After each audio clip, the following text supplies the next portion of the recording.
Welcome to the Cool Fireman Podcast, a virtual firehouse kitchen table with Matt, Adam, Brian, Doug, and Freddie, where they discuss everything that matters in today's fire service.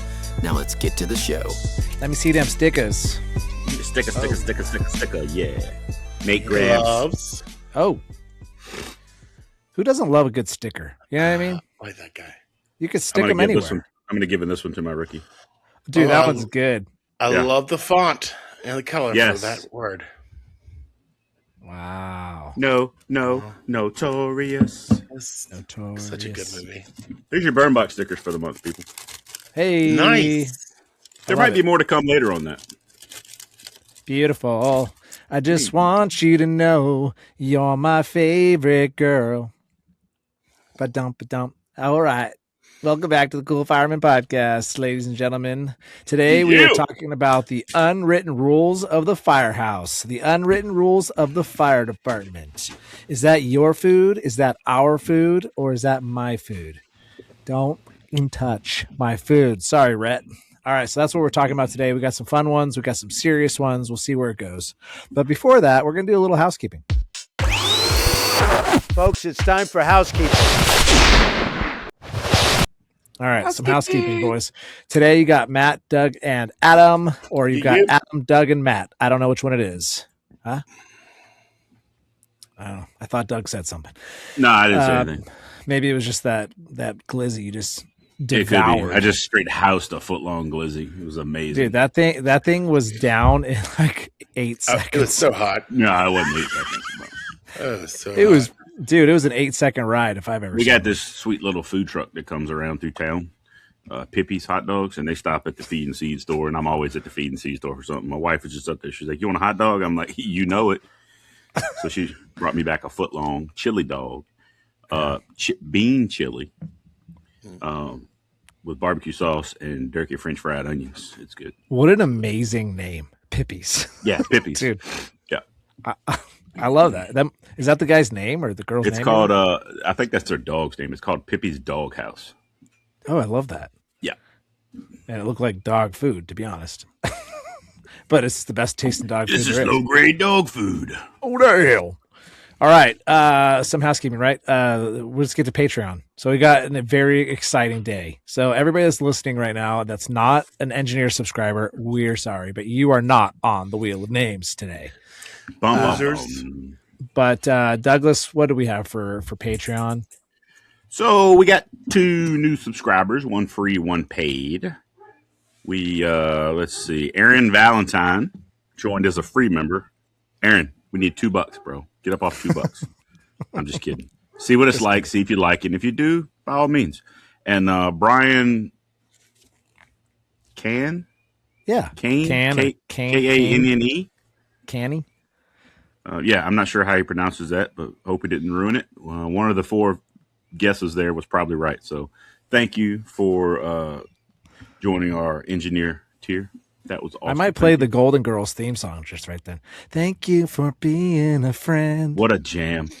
Dude, how amazing is that from our How childhood? amazing would it be if Brian won today as a Wouldn't that be dope? Did you have a premonition? It's a hey, big word. before we do the most exciting thing that we're going to do on this entire podcast episode is spin the wheel. But what we're going to do first is we did have a Turnout Drill Wheel of Names winner for this week that we did last week, and it was Daniel Watson. Do you have his answers? I do have DJ Watson here. So I didn't see, I'm not going to go back up to see the answers or the questions you asked. I can figure it out from the answers he gave. So Jeopardy. His first question was, what is his favorite guilty pleasure snack?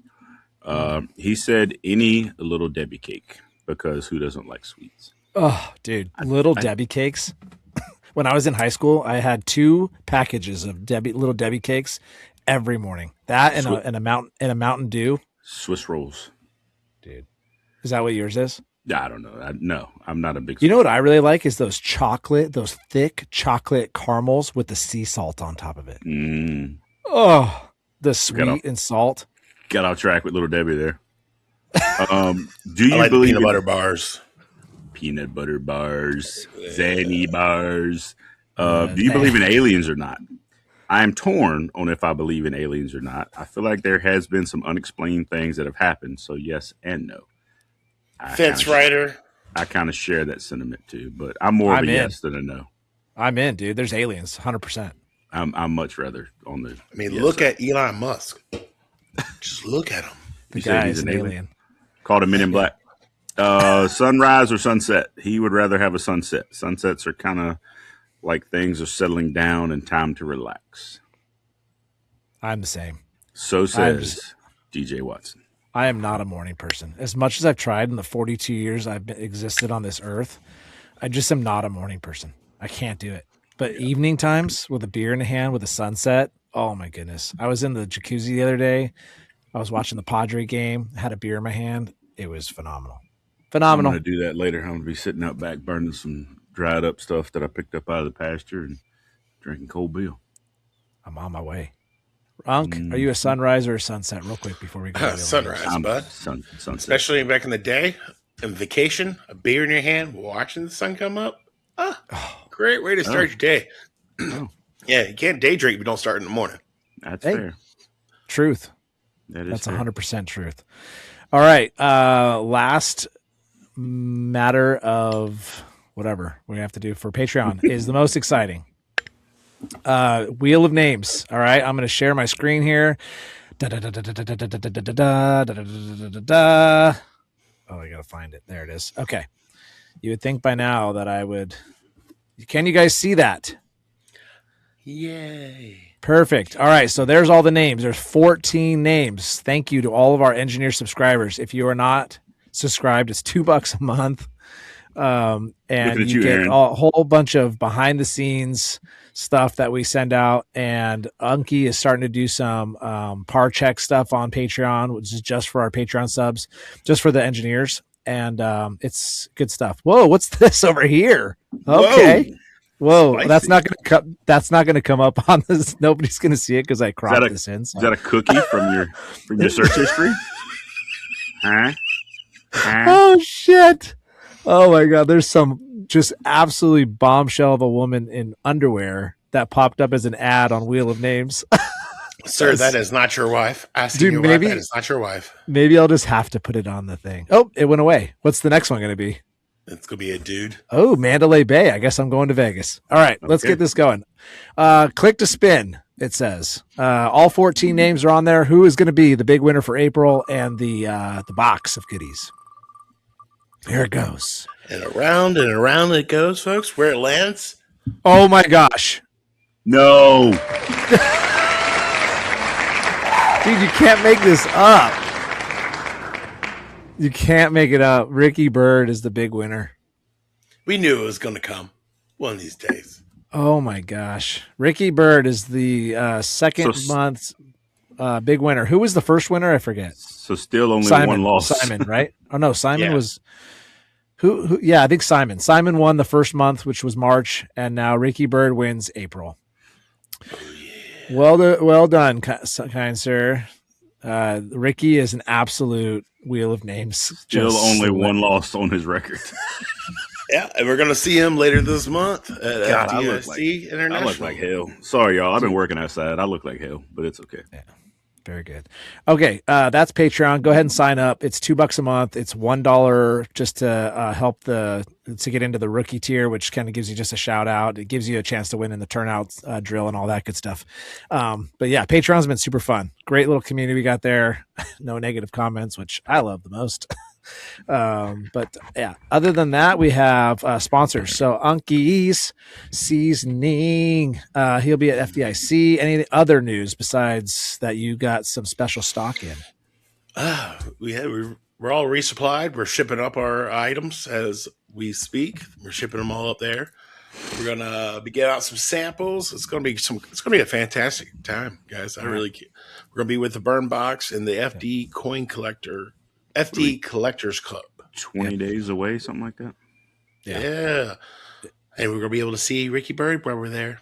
Yep. And Ricky wins. Very good. Short promo for Unky Seasoning.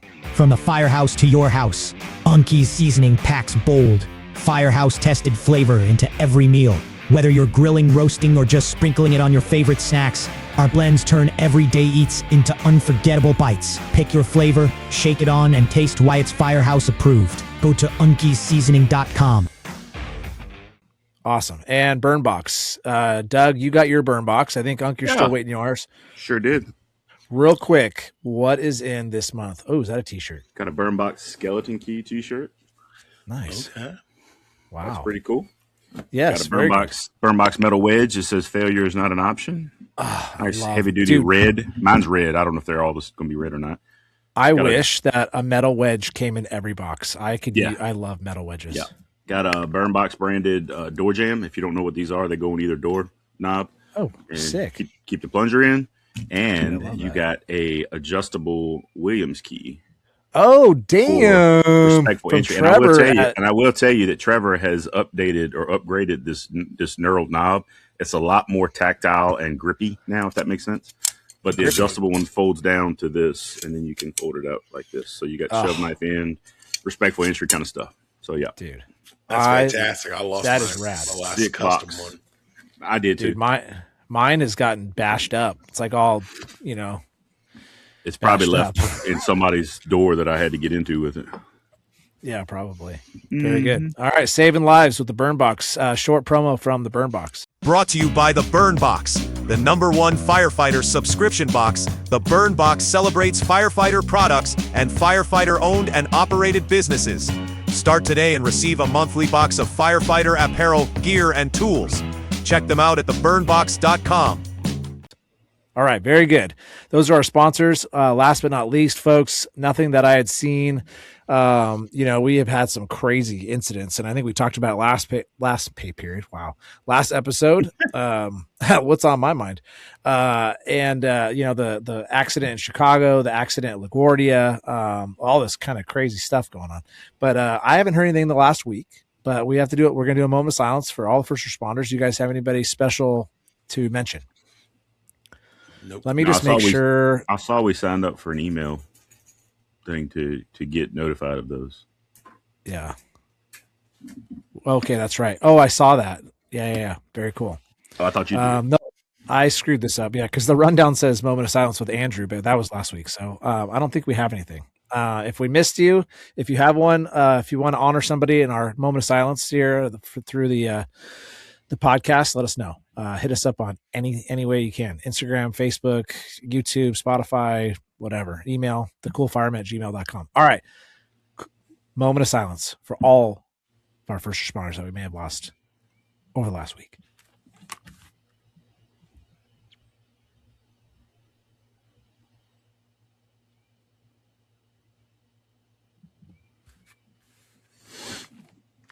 Amen. Well said. Well said. Go get you some merch too. I don't think we really talked about merch. Man, our merch is just flying. K-Bill, thanks for the order. Got a hat from us. Dude, went to the Padres game.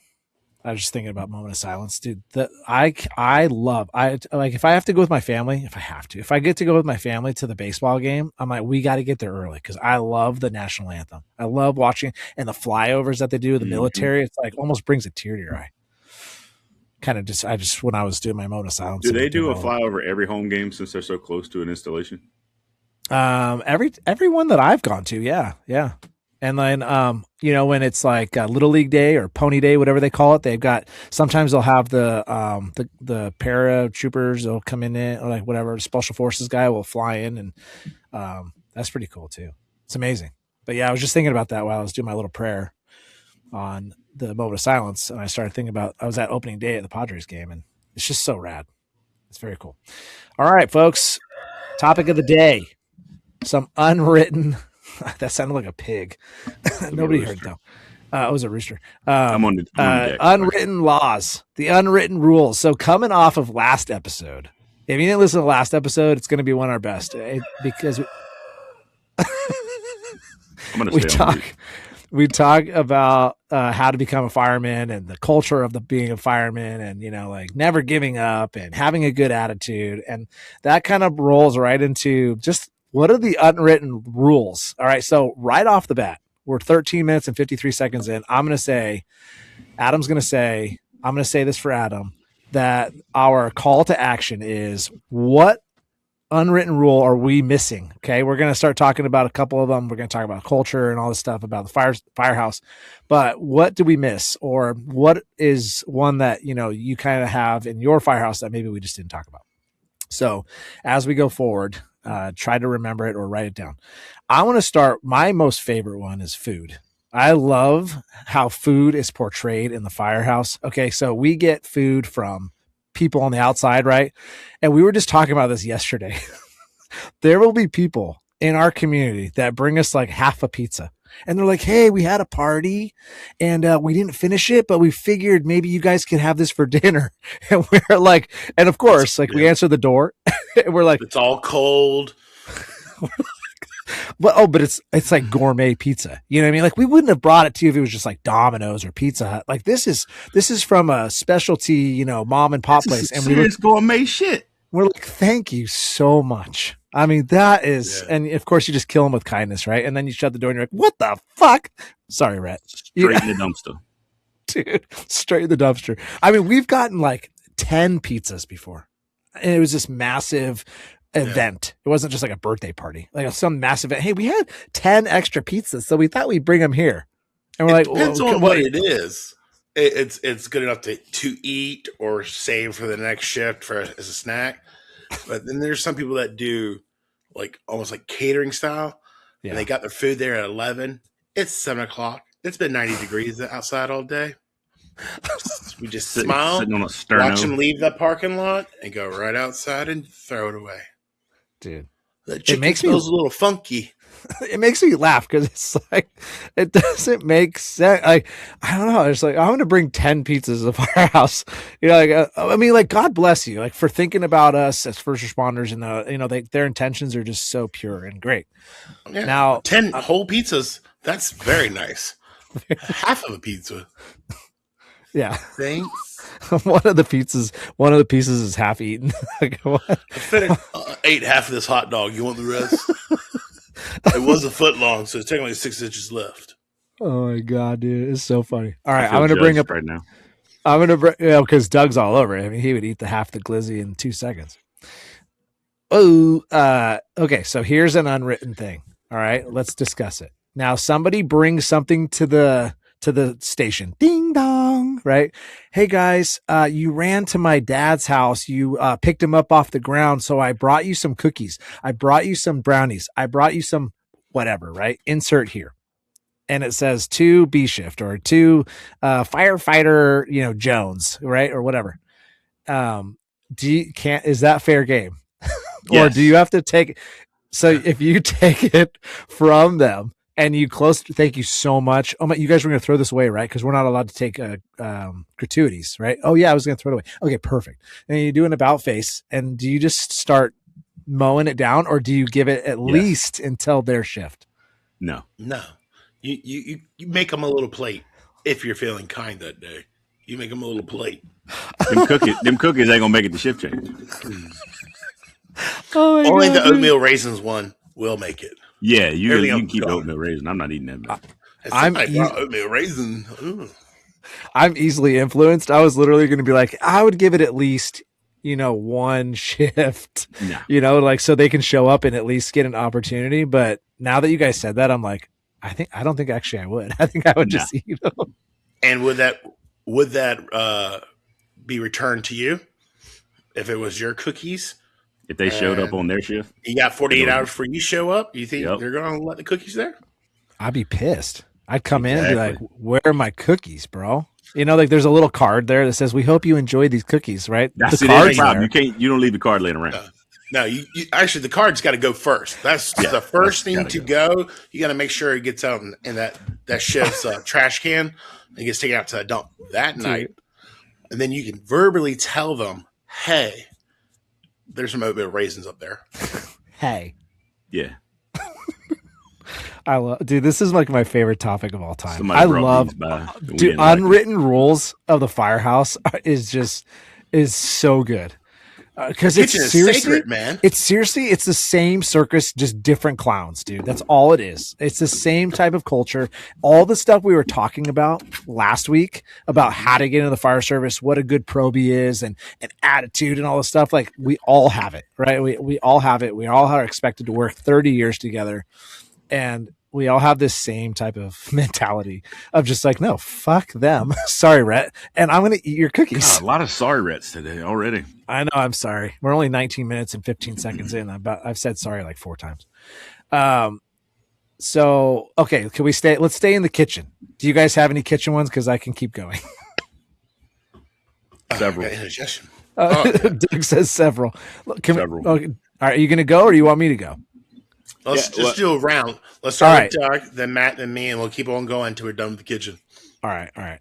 Don't just sit your ass down anywhere. Okay. Ask what's open. Yeah. Hey, what's open?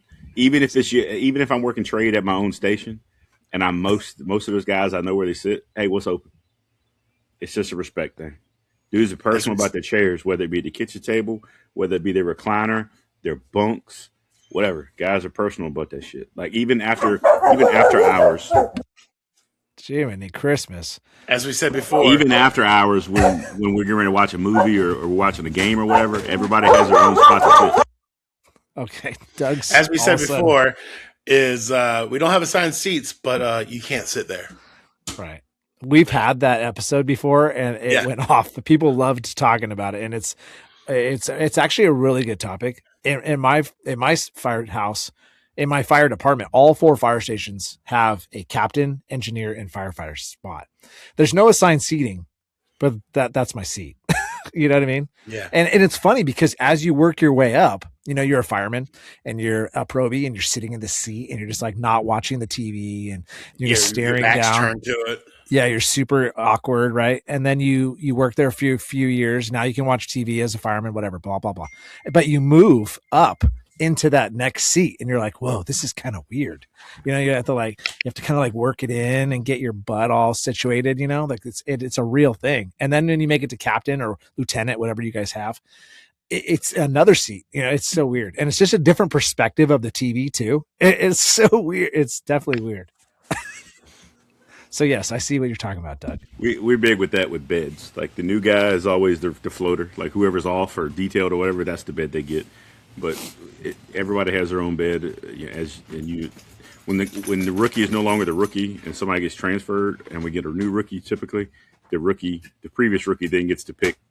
Hey, I'll take that's my bed now. And then if somebody gets transferred, that bed is a free for all. It's not you guys bid for your shifts. Like it's not a bid thing. It's just, hey, I'm gonna take that bed. But when I say what's open as far as the dinner table goes, the same thing goes to the bunk room. If you're detailed in or you're working overtime or whatever the case may be, what's open? You don't just go throw your stuff on a bed because the same thing. You might wake up on the floor. See, we have closets, like, you know, not in because we have our own rooms.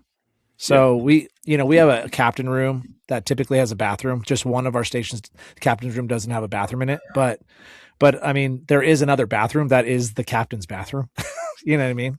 In that same station, but all of our bedrooms have some sort of drawer or like some sort of cabinet for our bedding. Yeah, our new stuff. stations have the same thing. They all have a cabinet in them that will accommodate 3 shifts worth of linen. But at the same time, you know, you don't know if you go to a different station, you don't know who's assigned to what room. You know, hey, this is my room. This is my room. Right. So, I mean, bottom line, you know, just especially if you're on a different shift, even at the same station, you're right. I mean, it depends on where you go, right? I mean, we've talked about this a billion times. We can bring it up every single episode because it's always relevant. We're talking to 2 station departments and 200 station departments. Not really. There is no 200 station department, but yeah, it's, you know, it's kind of tough, but yeah, I could see that. Adam got some good kitchen ones, I know. There, boom, right? Yeah. All right. I cook, you clean, and everybody can cook. Okay. There's 1,000 recipes online. I said before. Wait. So you're telling me that if you cook dinner or lunch or whatever it is, you don't clean it all? Like you just walk away? I personally limit everything. I try to maintain everything. But if like I'm pulling the sheet out of sandwiches out of the oven, I'm not cleaning that pan. You know, Right. if y'all ate it, y'all clean the pan. I'm not going to sit there and destroy the kitchen. Yeah. You know, it's still our home. I respect it. I respect the kitchen. But if there's plates and stuff like that left over for me, I didn't get to, you clean. I did all the work. Yeah. Sit No, down and eat. we're like that too. But we're mostly like, if you cook, you're really not in the suds.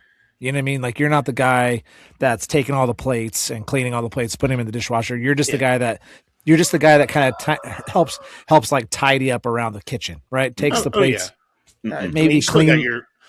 got your kitchen cleanup in general. What does Doug do? Doug's shaking his head. I cook the majority of the at least dinner meals at my station. I don't get when I finish eating, I'll get up and put my plate in the dishwasher. I'm not getting up while y'all are cleaning. I'm sitting at the table. I'm not getting up. But I say that. What do you mean you're not getting up? What do you mean? What do you mean? I say that to say this. I do a lot of my cleaning while I'm cooking. I don't just throw shit in the sink. What I made the other night, I dirtied up I made fried pork chops. I told y'all about it. I dirtied up like 4 bowls and a couple of sheet pans and stuff. But when I put the last batch of pork chops in the grease, knowing they're gonna take a few minutes, I cleaned all that shit up. So all they had was 2 sheet pans that had foil and paper towels on them. So they literally just had to throw it away. But if it's, I do most of my cleaning as I cook. But if they get up after our 45 minutes, an hour, our 10-minute meal, or whatever, when they get up and start cleaning the dishes and the plates or whatever platters, whatever food was served on, if I cook, I'm not getting up from the table. Y'all take care of that. All right. Yeah, that's just different for us. Like we basically don't get up from. But this is so. Go ahead. I'm also at a dual house, and there's 7 to 10 guys there at any time, and you just can't have that many people in the kitchen. Hey, yes, touche on that for sure. We have 3 men. Our kitchen is shared with the dining room, so it's a big space, but the actual kitchen workspace is pretty small. So I mean, yeah. But yes, with 2 or 3 guys, everybody should be involved. Absolutely.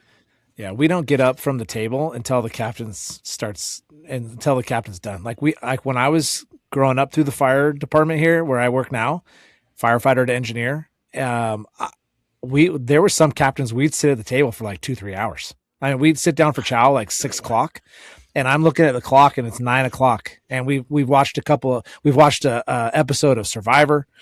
We've played a game of Hearts. We might have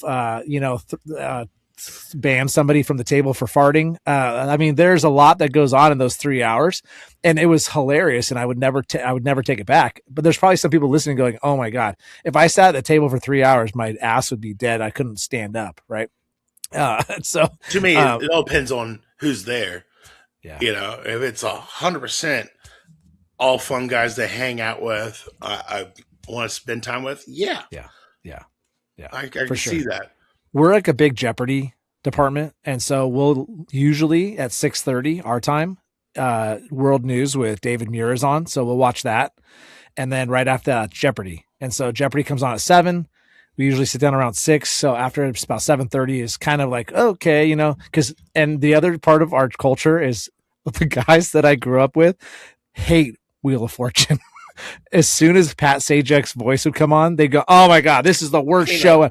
And I would always be walking around, "It's America's game." Nice. They're like, "Shut the fuck up." Sorry, Rhett.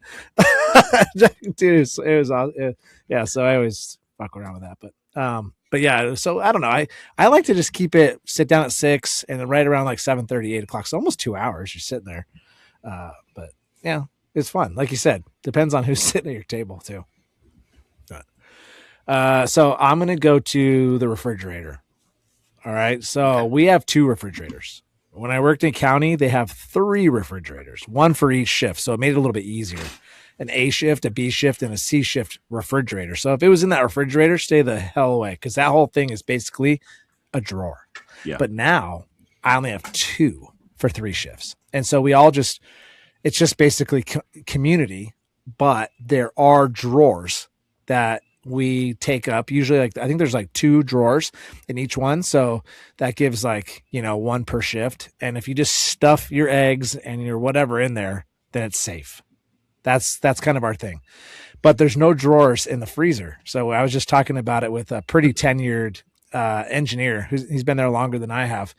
And he's like a big, don't steal my ice cream. So he hides his ice cream, but he's also been known to put his balls, like open up the top of the ice cream and stick his balls on there just real quick and then put it back on. So everybody knows to not touch Tyler. Don't touch Tyler's ice cream. We had a chief do that with his milk because people were stealing it, and it was a human resource had to come in and do an investigation. Yeah, that's a little and the finding was, well, it's his property, his food. He can do whatever he wants with it. Yeah. He just can't do it in front of everybody. Yeah, of course. Like you're not in the kitchen and rip down your balls. You know, your Peter's hanging out. You know, like of course you can't do that. Yeah. Anyway, and nobody's ever seen it. He's just always said, "Hey, I did this, so don't touch my ice cream." So, but for the most part, 99% of other people, like they buy ice cream because they like ice cream, and then other people's will kind of pitch in and throw the ice cream in there, and it's always it's a law of averages, people. You know what I mean? Like sometimes you're going to buy, sometimes they are. Yeah, we don't get in the weeds about that. Everybody buys ice cream, so we just if it's in the freezer, eat it. What about yogurt? Like if somebody buys their own yogurt, can you just go in there and? No, that's a West Coast thing, man. That's not an East Coast thing. Yeah, we have drawers also, but I tell you the easiest way for us to get around food being free for all is our Tupperware cabinet is a freaking disaster, and I don't know that anything has a lid that matches. We matched everything up about a year ago, and it lasted about 3 days. So anything that's in the fridge on a plate wrapped in foil is fair. If you want your own personal stuff, bring it in a nice something with a sealed lid on it, and we don't really touch it. So that's I'm throwing it away. If it's growing fungus and mold, I'm sorry. You got to explain to your wife why you didn't bring that Tupperware home. I'm not cleaning somebody's personal stuff because they didn't take it out. I ain't doing that, no way. Yeah. See, I'll clean the Tupperware. Like, if it's like a nice Tupperware, like I'm not gonna. I'll throw the food out and then just rinse it out and throw it in the dishwasher. It's no big deal. Maybe it's like the glass Pyrex. Well, yeah, especially the glass one. But if it's plastic, it's gone. So Doug, what if somebody has a plate like of brunch and they put foil on it and they put like sea shift on it, or they put that's different. That's different. So if it's labeled, you're good. So label your food. Mm-hmm. Yeah. Okay. No, I know whose food I'm eating later. No name, fair game. You know what I mean? No name, fair game. I like when people put their label, That's their the name rule. on it, because I know whose food I'm eating. It makes it taste so much better. Or you give them this. I had a senior guy tell me that when I first started. You pick it up and say, I worked B shift one time. Yeah, right. Exactly. Oh my gosh. That's amazing. Man. Let's go. All right. Are we still in the kitchen? Are there any other kitchen? Anything about like condiments? I don't really think. I mean, we share all of our condiments. We do. It's all part of house fund. Mm-hmm. And so the house fund takes care of ketchup and mustard and mayonnaise. Yeah, we and have all that. one person that buys Thousand Island dressing because the house fund doesn't. We buy, I think, Italian ranch, and that's it. She just keeps it in our drawer. Yeah, I think she's the only one on all 3 shifts that eat it. Actually, nobody farts at the table, Matt. Yeah. So yeah, I've been banned from the kitchen table for farting a few times. So I've learned my lesson, and I don't do it anymore. So I have. As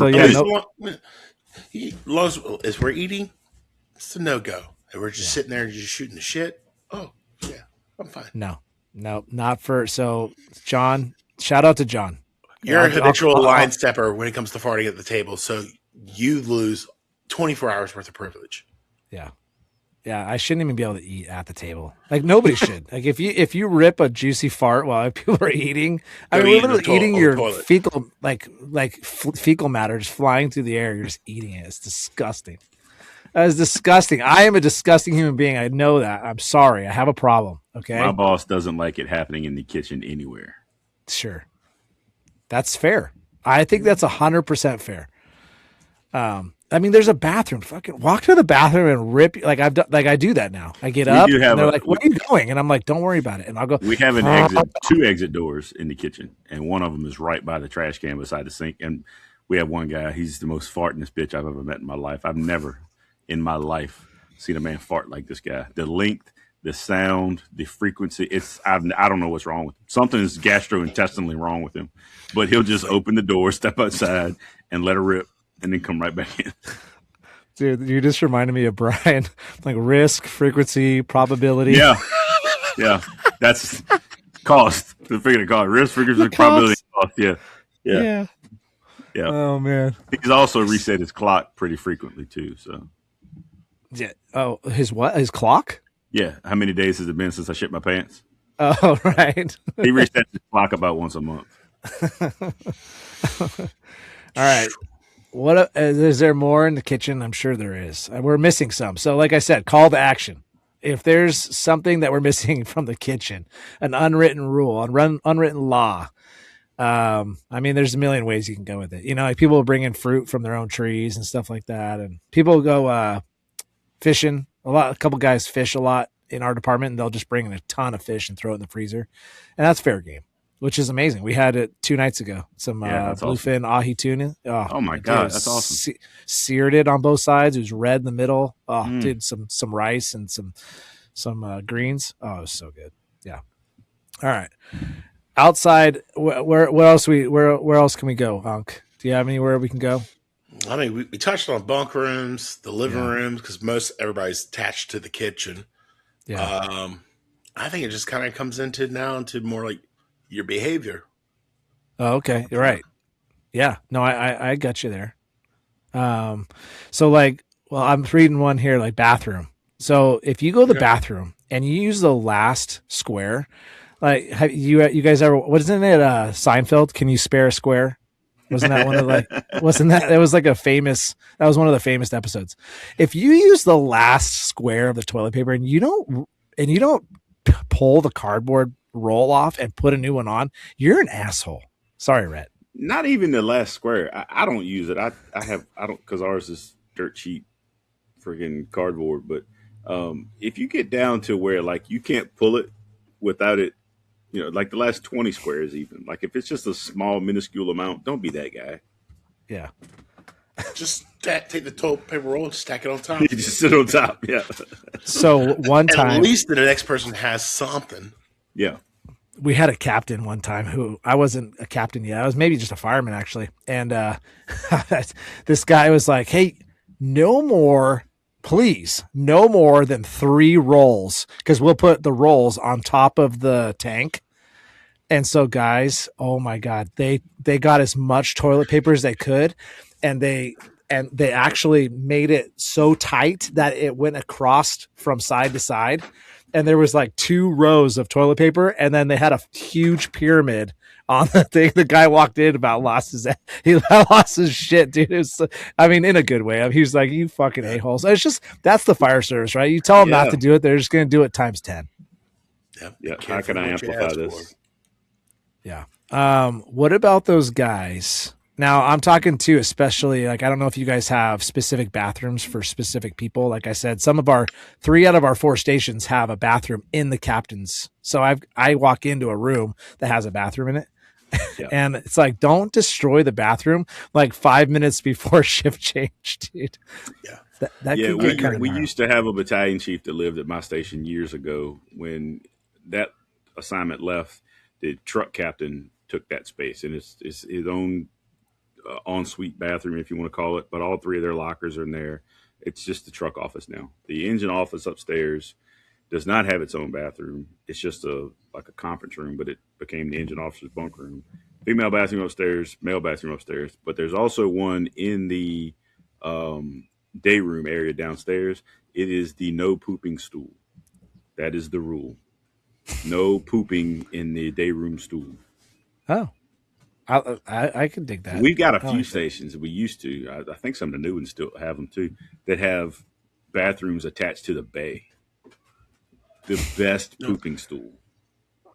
Yeah. I did overtime the other day at a different station on a different shift, and I'm sitting in the kitchen, and you can kind of do a 180, and you can basically kind of tilt your head a little bit, and you can see into the bathroom, which is a communal bathroom for everybody. There's a urinal in there. There's a shower, and there's 1 toilet, and the door is wide open to the communal part, right? And so there's also another door that closes you into the toilet, if that makes sense, like a stall.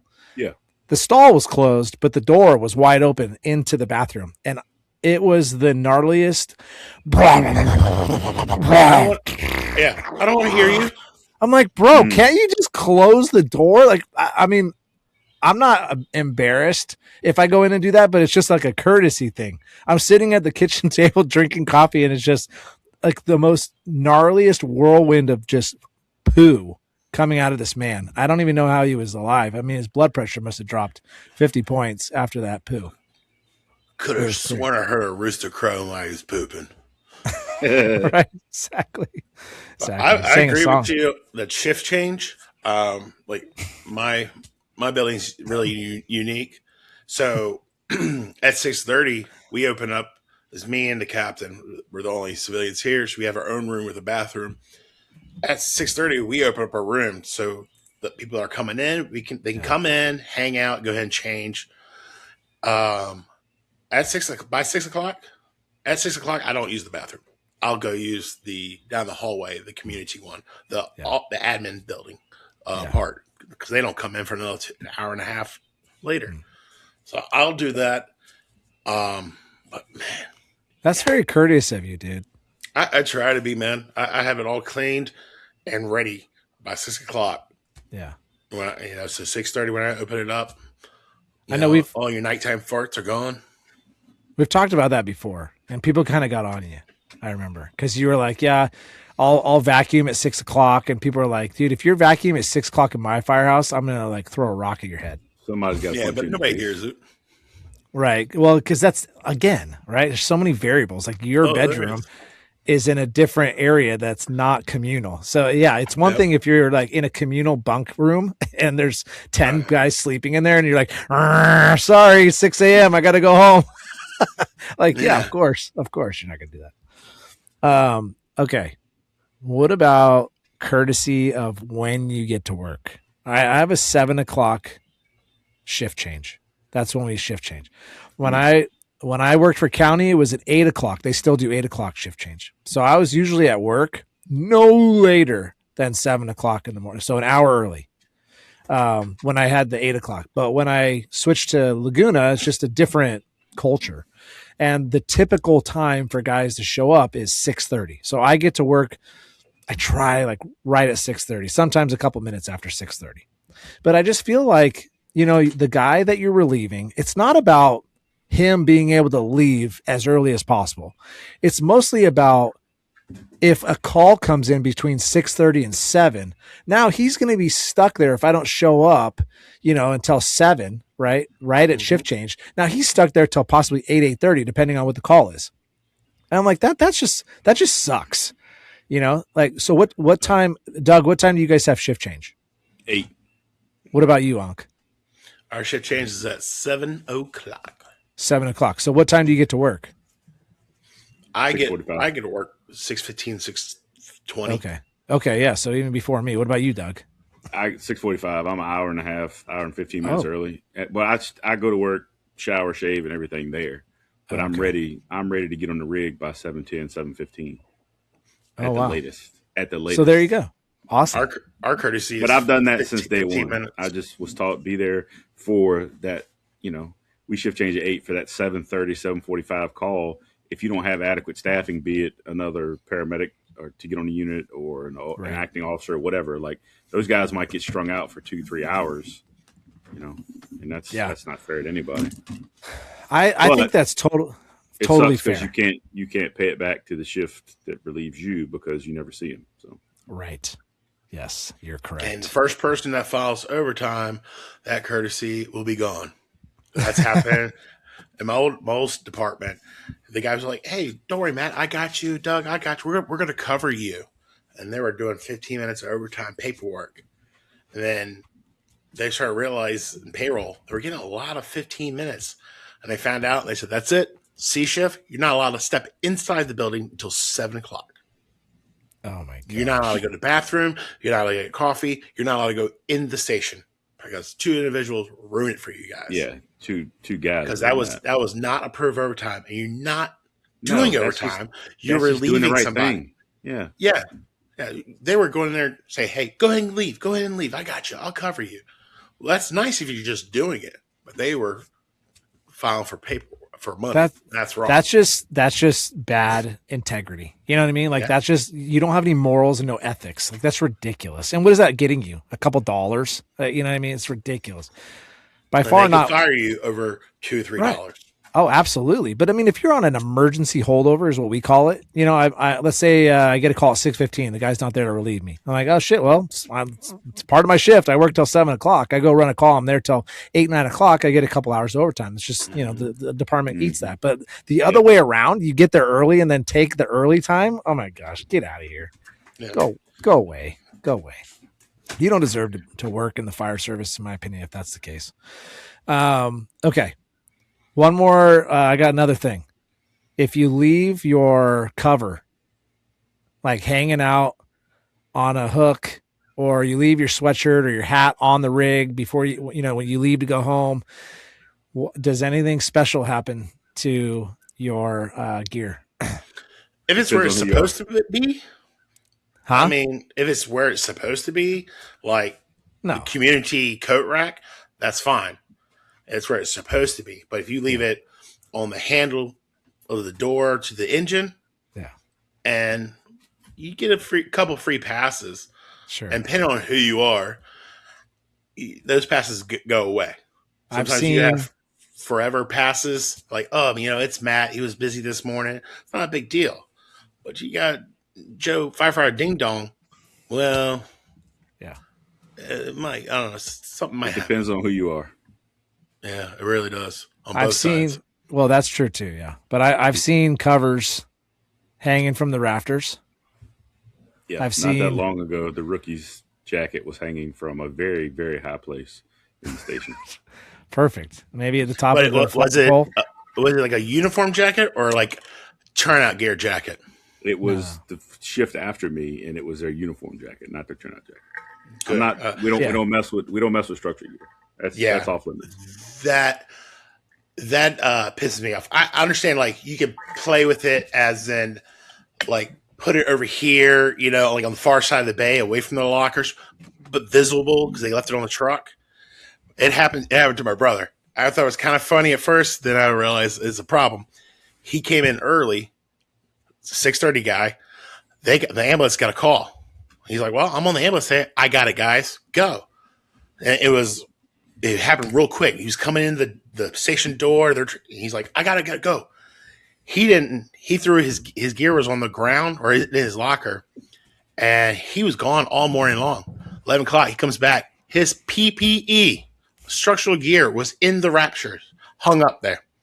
Yeah, that's off limits. And he still had the rest of the shift to work.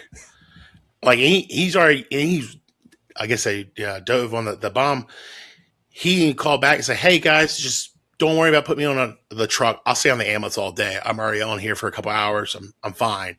So these guys didn't have to ride the ambulance, and they still put his gear up there. Yeah. That's like them searching. If you look at those policies, that's termination. You're missing on the safety gear. That's the termination. Yeah, I wouldn't say we mess with safety gear. Maybe a hat or a cover or a shirt, you know, that gets left out or whatever. We'll nicely fold that sucker up with the badge hanging out, and we'll get it nice and wet, and then we'll put it into a urinal cake or whatever, a urinal bin, fill it up with water, and put it in the freezer so it's a nice block of ice the next time. That's perfect. Yeah, it's fun. It's because you have multiple sets of uniforms and stuff like that. Yeah. All right, cool. Very good. Get to work early. You know, don't be that guy. The last thing I'll say is when you're the rookie, none of that really applies to you. You just have to do all. You just have to do all of it. You have to get there early.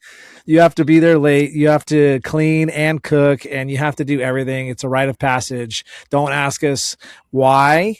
Because if you don't know why before you get hired, then you haven't done your due diligence. If you're finding out that you have to do all this stuff while you're on probation, you're already 10 steps behind. All right. It's not hazing, it's a rite of passage. That's why That's why you should listen to the Cool Fireman Podcast, because we're here to help you understand that you have to do all the work plus more. Okay. It's for 365 days, dude. Anybody can do anything for 365 days. All right. Pull your weight, one thing. Stay humble. Humble, baby. You just eat that humble pie all day long. Yes, sir. Can I have another? Yes, It sir. goes a long way when you're actually 10 days a you're month. humble. 1,000,000%, dude. And if you don't have that attitude, hey, guess what? There's a billion other professions out there that you can make money doing to If you make a support your mistake, family. if you make a mistake, admit it. Yeah. Because you're only going to get better. Yeah, they're going to be mad. They're going to, get your goat over it. But they're going to go like, man, look, Matt's a good dude because if he made a mistake, he's going to admit it because he wants to be better. So when something bad happens, we're like, well, I know Matt would admit it, because he's admitted all these little tiny small stuff. Again, it's not a big deal. No, it's not. Not at all. And embrace your nickname. Okay, just embrace it. Like my engineer's name is Gorg. His name is Kyle, but we call him Gorg, Gorg. So we were on a medical aid call one time, and he was in charge of doing the sheet or the PCR, and he's doing it, whatever. And he has to transfer it because we went from a BLS, let's say, to an ALS rig that's going to transport. So he sends it. The ALS crew gets the PCR, and all it says is Gorg. It doesn't have any other information, no vital signs, no last name, no date of birth, no chief complaint, no nothing. Just George spelled wrong. So he spelled it Gorg. And so now his name is Gorg. He loves it. Like I go, Kyle, embrace it, dude. I mean, that's when nicknames are created, is during your worst moments in the firehouse, and you just got to eat it. And if you can't, you got to grow some thick skin, or else you ain't going to make it 30 years. Yeah. That's the greatest part about it. That's the greatest part about our culture, And Adam, it goes to what you said. I don't ever have to grow up. Like that's your big thing, right? That's why I want to be a fireman, because I don't ever have to grow up. I get to break people's shit, and they say, "Thank you, can I have another?" And that's amazing. Yeah. So greatest job in the world. Water. You get to play with water. Greatest job in the world. Greatest unwritten laws of the world.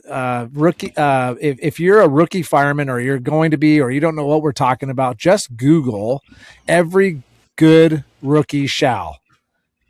And it's a poster. They have 14 billion. Paul Combs probably has a poster of it, of a funny looking probationary fireman with a goat on his back because he's a Sherpa, because he's got to carry all the medical gear and all the whatever it is you're doing. That's just the way it goes. It's the best job in the world. All right. What do you guys got anything else, or we can go to snail mail? What do you think? It's not hazing. It's a rite of passage. I love it. Carry on. Snail mail. It's snail mail time.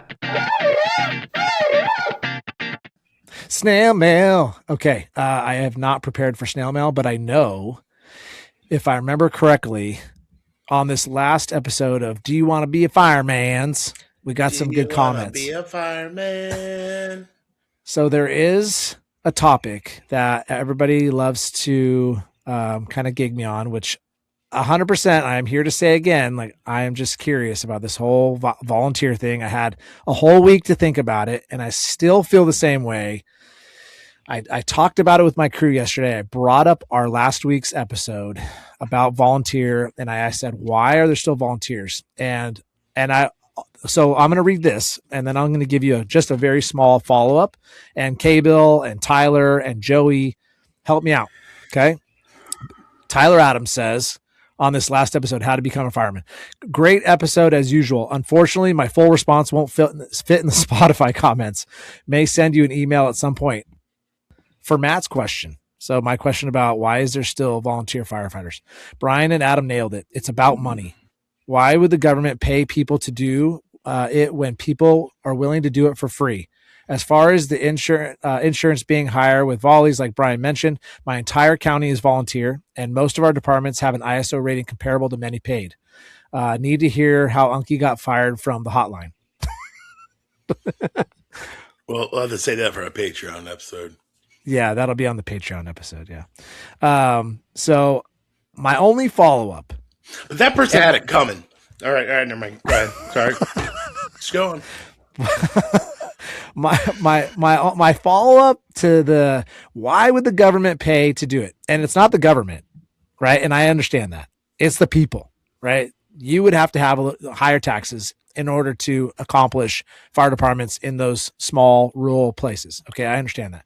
So when he says, why would the government pay? It's not really the government, it's the people, right? But it says when they're willing to do it for free. So this is my only pushback, and K-Bills is a great pushback for you. And I want to hear your answer, and I want to hear Tyler's answer. Is you're saying that people are willing to do it for free, but at the same time, we're having trouble getting people to become volunteer firefighters, right? And that's been the gripe. That's why K-Bill started what he's doing is to reach these kids. And I love what he's doing. Everybody loves what he's doing. Everybody loves social FD. And what he's doing is great. I want to reach kids through streaming because that's what they're doing. Are you kidding me? We have a problem. Here's how to fix it. And he's doing it. I love it. But we're saying that why would the people pay? Why would the people pay for better services? I will say more service if they're willing to do it for, huh?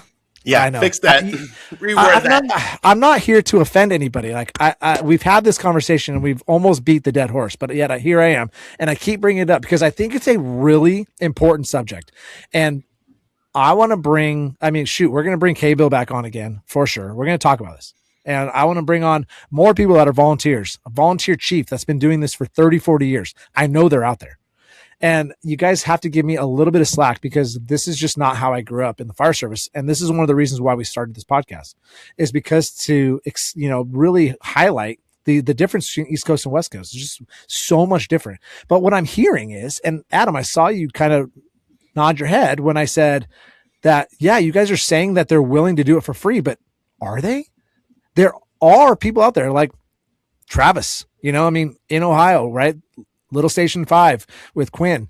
I mean, he loves his job. I guarantee it. And he's a great fireman and he's a volunteer. 100% get it. I'm thinking about what Brian says about risk, cost, probability, and frequency. I know I did that in backward order, but it's now you start an Ohio fire department, right? Like Cal Fire to work those small agencies. And Brian's pushback on me was, and I listened to it again, was basically because like the three of us couldn't even come together and make a decision. Well, I don't know. I don't agree with that answer. A and B, we've talked about it and even Brian brought it up that why can't we as counties all come together and order the same type of gear, keeping costs down for everybody? And people have done that, right? They'll jump on other orders to make the order bigger, and then we get a price decrease. Wouldn't that happen at a state level? Couldn't we come together and make a Ohio, a Missouri, a Tennessee state fire department? Now, you could not saying like get rid of all the municipal fire. I mean, I work for a municipality, a small city fire department. The gaps, but like just next door, they have around 90 stations. They serve, I think now 23 cities in the county. And for the notion of what Brian said, he talked about how you order more and it keeps the cost down. That's what our county does. Right. And then basically each city just contracts with the county fire department for fire services. They're saying, hey, this is how much it's going to cost your city. This is how many people, this is the topography. You need 3 stations or you need 10 stations, whatever it is. Right. And this is how much it's going to cost. It's 2020, it's 2026. I just don't understand how we can't get there. And just saying that we only because I get it. Number one thing is cost. We have to figure out the cost. And I guarantee that this is why I'm asking the questions. I've just never asked those questions. I've never delved into it. I'm sure there's chiefs that have been volunteers for 50 years that are like, bro, Matt, Mr. Captain for the West Coast, you have no idea what you're talking about because we've been looking into it for 50 years and we cannot make it work. And that's what I want to hear. I want to hear the history. I want to hear the research that's gone into it. And I can't wait to get somebody on that can bring that in. And if that's K-Bill, let me know. Social, we'll get you back on here. But if it's not, then find somebody. Because I think it's a really riveting question, and it's like I don't know. I'm interested. It's like I wish Brian was here for this. I would probably ask him. But I remember I have a bunch of I'm right here on the state line in Virginia, North Carolina, and so the North Carolina guys have told me like the state has stepped in at one time, and if the volunteers need a fire engine, they would buy it. But the thing is, everything was blanketed. So what works good for this part or this county does not work well for me. It hinders me. I need a truck like this and with these specs. And they're like, nope, cookie cutter. Here you go. It's free. But we're like, it's useless to us. It doesn't carry water for point A. So it can be into that part, like getting communities. Well, we want nicer stuff for our guys, and y'all want to be the cheap stuff. Then if you even had like a state agency that to fill in the gaps, then you will have to worry about. We use California. You have 100 guys that need jobs in San Diego, but they're all at the very tip top of California. You got to go move up there. Well, I'm not going to go. I know in the state of Virginia, unless you're get A+, like for state troopers, you don't get to pick where you get to go.